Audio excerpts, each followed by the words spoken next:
Hi Silem stars, you're welcome back to my channel. If this is your first time here, then you're welcome to my channel. My name is Silem. Very pleased to meet you. Don't forget to hit the subscribe button down below and join the Silem family. In today's video, guys, I'm going to show you how to make a lovely pleated palazzo trouser. So if you want to see how we do this, definitely keep on watching. Oh, hey, I didn't see you there. So first of all, once you decide how wide our front piece is going to be, I folded my front piece here and I'm going to show you how you can determine the width. So you want to divide your hip circumference by 4. The hip is 45 divided by 4. That gave me 11.25 inches. Okay. So now this 11.25 inches, you want to multiply it by at least 2, depending on how big or how full you want your pleated trouser to be. So when I multiplied that, I got 22.5. To approximate that gave me 23 inches. Now you can also multiply your the number you get by 2.5 or even 3.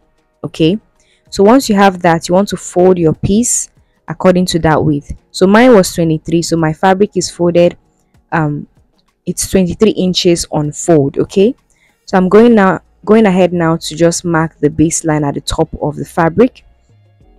Now for the crotch depth, you want to divide your hip circumference by 4. That's the normal crotch depth, but because this is a pleated trouser, I want it to have ease, so I'm adding 1.5 inches to that. Okay, so I'm just marking that from the baseline or the waistline. Okay, now for the front crotch extension, you want to divide the hip circumference by 20. What I got was 2.2. I'm just approximating that to 2 inches. So from the edge of the fabric, I'm just marking 2 inches from the waist all the way down to the crotch depth, and I'm just connecting that with a straight line. Now I'm going to measure the line I have there and divide that by 2. Just get the midpoint of that line and just mark that midpoint. The next thing I'm going to do is use my curved ruler to connect it to the edge of the fabric. Okay, just to create our crotch curve. Remember that this is the front piece we're working on. Now for the other side, you want to go ahead and take out 1 inch from the waist, just so that the waist is more fitted. So just connect that to, that crotch depth line. And that's basically it for our front piece. Can you see how easy it is to cut this pleated trouser? Now make sure that you cut along the fold and also along the other lines that we marked. Now that's it for the front piece. Now moving on to the fabric for our back piece. Now for the back piece, the width is your front width plus 4 inches. Okay, so the front width for mine was 23 inches plus 4 inches. That gave me 27 inches. Now I'm placing the front piece on top of the fabric for the back, making sure that I have at least 1 inch at the side of the fabric where I have the crotch curve. Okay, so I'm just going to extend that crotch depth line. Okay, mark that on the back piece and then just go ahead and draw that same crotch curve. Now when you measure, because we added 1 inch, you see that the crotch extension for the back is now 3 inches. Okay, now on the other side, the same thing we did for the front piece. You want to go ahead and take out 1 inch at the waist and then connect that to the crotch depth. So the same thing we did for the back. Okay, the only difference between the front and the back is how wide the fabric is, and the crotch extension for the back, that is 3 inches, while that of the front is 2 inches. Okay, once you have that done, just go ahead and cut along the curves and along the fold. Now that is it for our back piece. Now we'll go ahead and join the two back pieces together along that crotch curve. Same thing with the front piece here. This is the front piece. We'll go ahead and join the two front pieces along that crotch curve. Now after joining it, this is what we have. Okay, can you see? This is the front piece we're working with now. Now it's time for us to pleat our fabric. Now the waist, my client's waist measurement is 38 inches. Okay, now divided by 2, that will give me 19 inches. Now this means that 19 inches of my waist is going to be for the front and 19 inches of my waist is going to be for the back. Okay, so 19 for the front, 19 for the back. Now because my front piece is divided into 2 because of this crotch curve, it means that I'm going to divide that 19 inches by 2. Okay, Okay, to make it easy for me to divide, I'm just going to approximate this to 20 inches. So I'm just adding an extra 1 inch to this to make it 20 inches, just so that it's easy for me to divide. Okay, now when I divide 20 by 2, obviously what I'll have is 10 inches. This means that when I'm done pleating, what I should have on each side of that crotch cuff should be 10 inches. Okay, so one side after pleating should be 10 inches and the other side after pleating should be 10 inches. Now I divided the bust span measurement by 2 and that gave me 4 inches. Now I'm just marking that from that crotch cuff. Now I want the width of my first pleat to be 5 inches wide. Okay, so from that 4-inch mark I just marked 5 inches and I'm creating my first pleat, as you can see. So once I've created my pleat, I'm just going to pin it to secure it. Now I'm going to measure what I have left up to the crotch cuff there, and what I have is 14 inches. Okay, so it means that since I want 10 inches, it means that I have an excess of 4 inches. So I'm going to use that remaining 4 inches to create the final pleat. Now to create that pleat, from the edge I'm just marking 1.5 inches, okay, from the edge, and then I'm going to mark that 4 inches, okay, which I had measured and which is my excess basically, and then I'm going to use that to create, you know, the second pleats, and I'm going to pin that in place. Now when I measure up to that crotch cuff, you're going to see that I'm going to have exactly 10 inches. So it means that, you know, the way I pleated it is actually, you know, it's going to work great for the waist measurement that I'm working with. Now I'll do the exact same thing on the other side, but I'm going to show you a different way of pleating. Okay, they are both box pleats, but just slightly different in the way the pleats are created. So from the crotch cuff, 4 inches, which is my bust span, divided by 2, and from that point I marked 5 inches. All right, from the edge of from the side of the fabric I marked 1.5 and then the remaining 4 inches, which was my excess.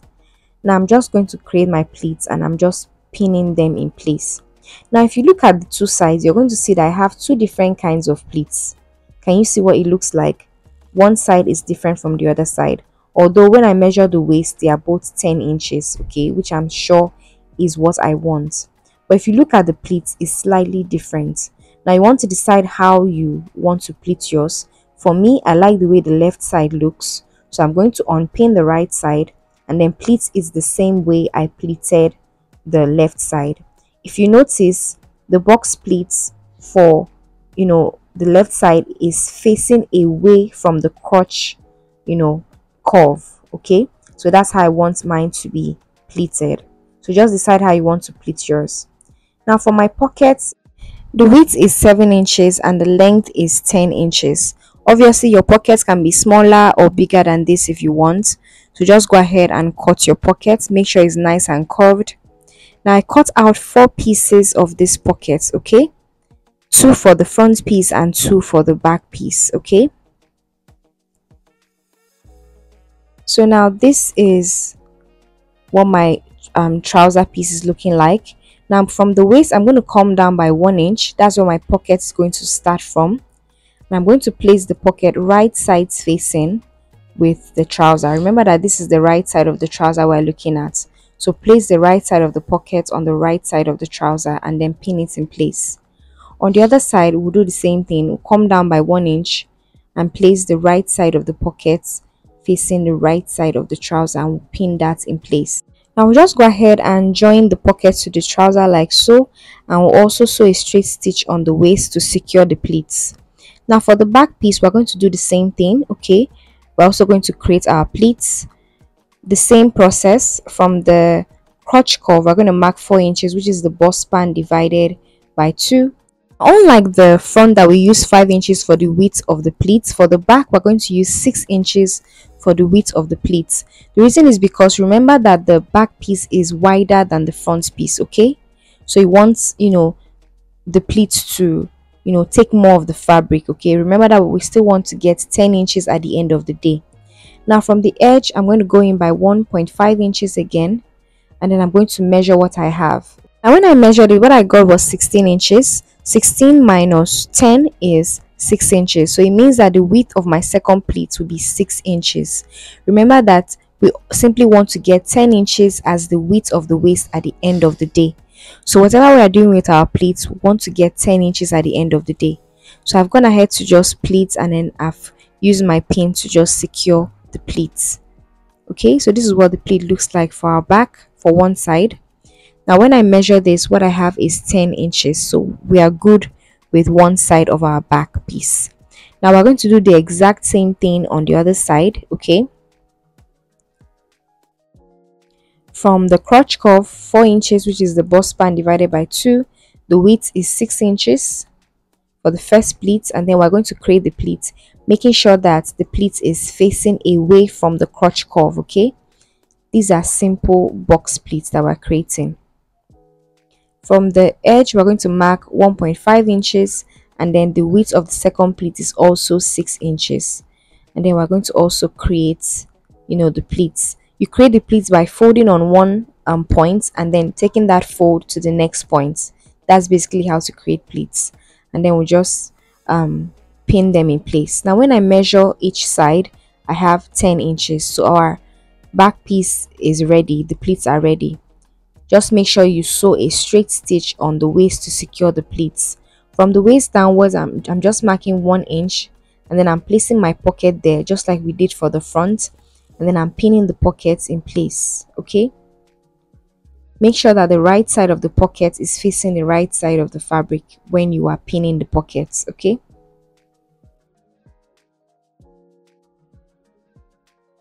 now go ahead and just sew a straight stitch on the waist to secure the pleats, and also go ahead and sew the pockets in place. Now after sewing the pocket, this is my front piece on the table. The right side is facing upwards. Now go ahead and place the right side of the back piece facing the right side of the front piece. Okay, the next thing I did was to measure the waist to ensure that I had the actual waist measurement I wanted.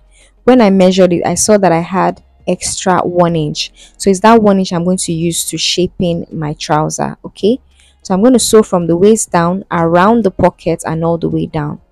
So waist down, around the pocket, and all the way to the hem. Okay, now once we're done sewing the sides, I'm going to open up the legs of the trouser, and I'm going to make sure that the crotch seams are lined for the front and the back. Open up the allowance of the crotch seams, and then pin that's the crotch seams in place. Just pin them together like so, and then I'm going to sew from that crotch all the way to the hem on one side, and from the crotch there I'm going to sew all the way from the crotch down to the hem on the other side. Okay, now for the band, this is what our band looks like. It's 5 inches wide, and the length is the waist circumference plus 3 inches. I just used an interfacing on the wrong side of the band, and then when I folded it, I ironed it, and then I also folded an edge in by 1/2 inch. And then that's how I prepared my band basically. Now after sewing the trouser, this is what it looks like. Can you see that our pocket is nice and neat? These are inseam pockets. Okay, so we'll go ahead now and put in our band. Now flip the trouser to the back, and I've gone ahead to loosen 8 inches from the waist. So I just loosened that crotch seam at the back. From the waist down, I marked 8 inches, and then I loosened the seam there. Now I'm going to go ahead and take the band. I'll take the part that wasn't folded in. I'll sew it on the wrong side. Okay, so can you see what we did? I'll open it up, sew it on the wrong side like so. I'm just going to pin it so you see what I'm talking about. I'll just sew the part of the band that I didn't fold in. I'll make sure that I sew it with 1/2 inch all the way around the waist from the wrong side. Now flip it to the right side, and then because the part of the band on the right side is already folded in, all I'll do is just place it and then sew it down at the edge of the band. Make sure that when you're sewing this, make sure that the allowance is facing the band when you're sewing this down. Okay, and that's basically it, guys. Once you're done sewing your band, all you have to do is just hem the bottom of the trouser, and it is all done. This is the finished look, guys. Thank you so much for watching. Please don't forget to subscribe and give this video a thumbs up. Bye.